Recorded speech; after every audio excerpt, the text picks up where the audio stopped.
At the age of 20, Huia Welton got married. But there were a few things about this wedding that did make it a little different. It was the year 2000, and Huia was a student at Massey University in Palmerston North. She was active in student politics, keen to have her say about the things that mattered, and she wanted to make a difference. So to do that, Huia got hitched, but not to the person she loved. I came out when I was 16, so I'd been out as a lesbian for 4 years, and the issue of not being able to marry the person that I loved was a really big deal to me, and very much sort of struck that chord of inequality and wanting a change, wanting New Zealand to be a much fairer place. But she also got married to highlight what she saw as a connected issue, namely parental means testing on eligibility for student allowances, and a bizarre loophole that meant if you got married, you got money. A little backstory here. Since the late 1980s, changes had been taking place in tertiary education funding and student allowance eligibility. Under the 1989 Education Act, the fourth Labour government introduced a standard tertiary fee of 10% of course costs, around about $1,200, and swapped out the old grant scheme for the flasher-sounding student allowances. When the National Party took the Treasury benches in late 1990, they reduced university funding and abolished the standard fee. Universities now had to charge students more to make up the shortfall. National's then Education Minister Dr Lockwood Smith also introduced means testing on allowances for students under 25 years of age. It meant that if your folks had a combined income of $27,872 or above, your allowance was reduced. If they made more than $50,000, you got no allowance at all. If students didn't want to starve, or couldn't get enough work to live off, they could borrow their living costs through the new student loan scheme. You could also use these loans to pay off your now increased uni fees. This was all interest-bearing back then, of course. So if you're under 25 and your parents made more than $50,000 but couldn't afford to pay you an allowance, your only real option was to take out a loan or get married. If you were deemed to be financially independent from your parents, then you were entitled to an allowance. And one of the criteria that deemed you to be financially independent was that you were married. It seemed so crazy to me that just having a piece of paper, being married to someone, then gave you the ability to tick that box to be considered financially independent. And it seemed so ridiculous that you could marry someone that you didn't even know, and that I couldn't marry someone that I loved. So these things all kind of intersected at once. So students across the country did it. They got married. I know because I was one of them. Some were in real relationships and planning on getting married anyway. Some were friends looking to help each other out. That was my deal. And some married virtual strangers with nothing in common but a desire to avoid a mountain of debt. Most got married on the QT, while some did it very publicly to demonstrate their opposition. One couple even did it on TV.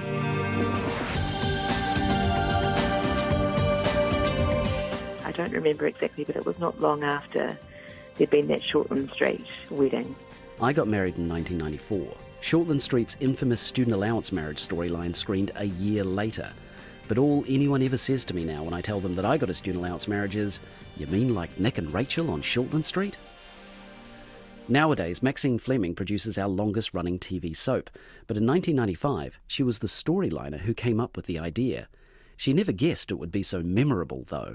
I don't know. I think it was the combination of the fact that it was really socially relevant, as often, Shorty Street stories can be, and was reflecting what was going on at that time, in universities and the changes that were happening. But it was also, I just think, that the ridiculous combination of the unlikely coupling of Rachel McKenna and Nick Harrison, who you couldn't pick two more unlikely characters to get married, really. Angela Bloomfield was university student Rachel McKenna, while her best mate Nick Harrison was played by Carl Burnett.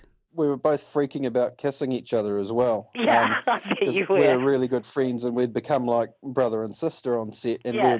we're talking about it and kind of laughing about it, but we were both freaking out about it. And then it turns out to just be a little peck, and yes. It was like, yes. There's nothing. That's right. On the storylining table, I guess many of us were the product of, we all had we were, 70s, 80s baby boomer kids, who had it all, really. So we were seeing that this whole free market thing that was going on, Rogernomics and stuff, and we were kind of alarmed by what we could see was, going on, and it seemed outrageous to us, and unfair. So, and you could see where it was going to go too. And of course, it has gone exactly to that place where now these, my kids, for example, went through uni and have $30,000-$40,000, loans to pay off now. So I guess we were, as writers, making our own kind of protest through that story. Getting married was all Rachel's idea so she could get ahead in student politics. Nick said yes to get more money. Nick was always bumbling around coming up with stupid ideas to make money. And he was a lot like me in that regard. What was the public response, do you remember? Carl, you probably bore the direct public response just in your ordinary life. What do you remember happening? Yeah, I don't remember ever getting anyone saying anything about it, really, other than stupid idiot blokey guys going, "Oh, you got to marry Rachel," stuff like that. And from the girls, it was, "What's Martin Henderson like?" So, I'm standing right here. I definitely remember that story, getting a good response from people. Like, people were talking about it. It was a water cooler kind of story, Did you see Shortlands? It was one of those. Life imitated art, imitating me. Carl Burnett had a friend who really did get married for an allowance. I asked questions. I was like, well, why? But, it was explained to me. I went, oh, fair enough. I didn't really care. But I do remember thinking that if anyone was to do that sort of thing, surely it would be a bit risky, and wouldn't you get caught?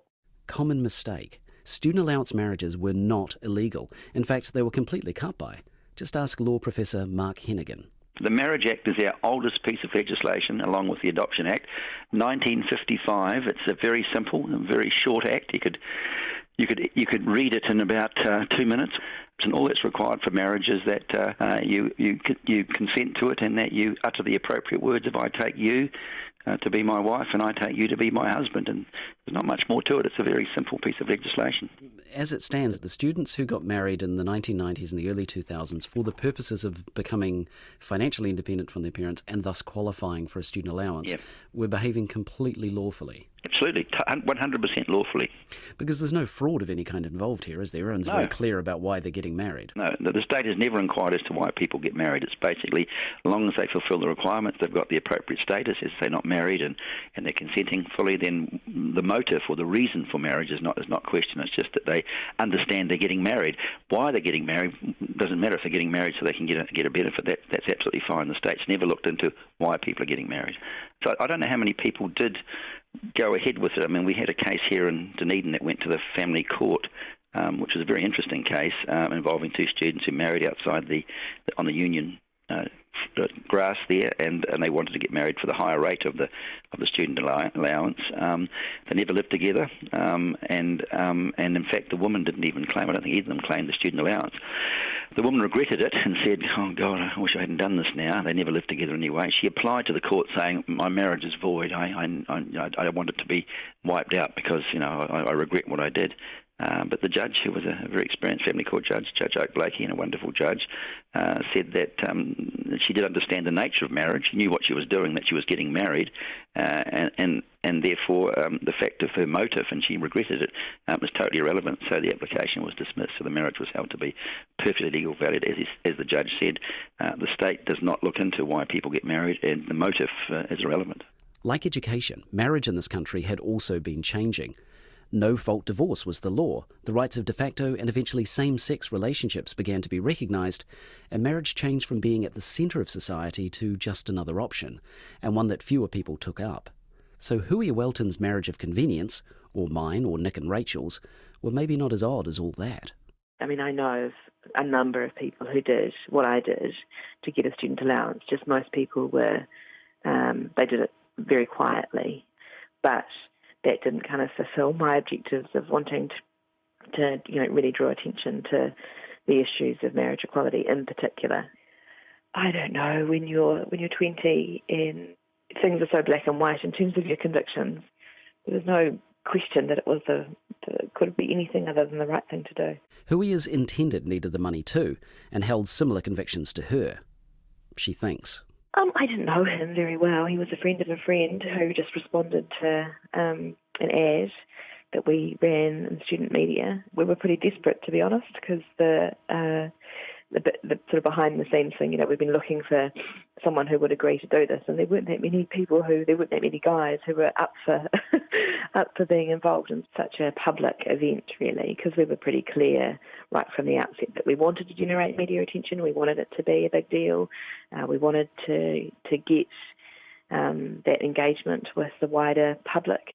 Huia and her husband were married twice, once quietly and legally at a registry office, then loudly and publicly in a mock wedding on the Massey campus. I don't know, I had like a dozen bridesmaids. There was a band, a Palmerston North band called Cortina that were playing, and it had a very festive feel to it, and there were hundreds of students who kind of showed up to watch this event take place, and it was really fun. I actually felt quite sad, and I felt sad that it was so easy for me to marry this guy, and that I couldn't marry the woman that I loved. It made me feel quite sad. It made me feel, I guess, vindicated, that I felt like I was absolutely doing the right thing, because it just seemed so unfair that it was so easy to go through this process of marrying someone that I didn't love, that I didn't really even know. I couldn't marry someone that I actually truly did love, and it just filled me with that sense of, yep, this is the right thing to do. The marriage loophole was quietly closed in the early 2000s. In his retirement speech to Parliament, Lockwood Smith said he regretted introducing means testing on allowances. In 2017, the new Labour government announced increases in payments to both living cost loans and student allowances, but made no changes to eligibility. Huia and her husband eventually amicably divorced, and so did my wife and I. I imagine most of us did. But it's impossible to know, just like it's impossible to know how many students took advantage of the marriage loophole. No one collects those kinds of stats. Marriage and divorce numbers didn't noticeably spike upwards during this period. Similarly, it would be tough to work out how much debt students avoided taking on. I can tell you that for me it was roughly $20,000, not counting interest, of course, but I'm only one person. But one way of measuring might be to look at where we are now as a society. Some student politicians back then are now actual politicians in Parliament. Legislation is coming to make tertiary study cheaper and eventually free. The Civil Union Act was passed in 2004 and the Marriage Amendment Act in 2013. So maybe that intersection of issues that Huia Welton felt in 2000 has come to pass. So much change happened, which then meant, I believe, that when marriage equality actually did happen, that it was such a non-event. There'd been sort of that wider sort of social change of all politicians across the House and the lack of protest groups. The sky wasn't going to fall in. I mean, who knows how things come about and who makes them happen? Is it you or is it me? Is it you or is it me? Lately I've been lost it seems. I think a change is what I need. If I'm looking for a chance or a dream, Charlotte Street. This story was produced by me, Justin Gregory, and uses audio from South Pacific Pictures. Cheers for that. The engineers were Adrian Holley, Jeremy Ansell and Blair Stagpool. Subscribe to every Eyewitness podcast at iTunes or at radionz.co.nz/series. And while you're there, please rate us. That way more people get to hear these stories. If you like the story, you should listen to Are We There Yet?, RNZ's podcast series about the pleasures, pratfalls and practical lessons of parenting in the modern world. And if you have stories you want us to tell, email us at eyewitness@radionz.co.nz. Ka kite anō.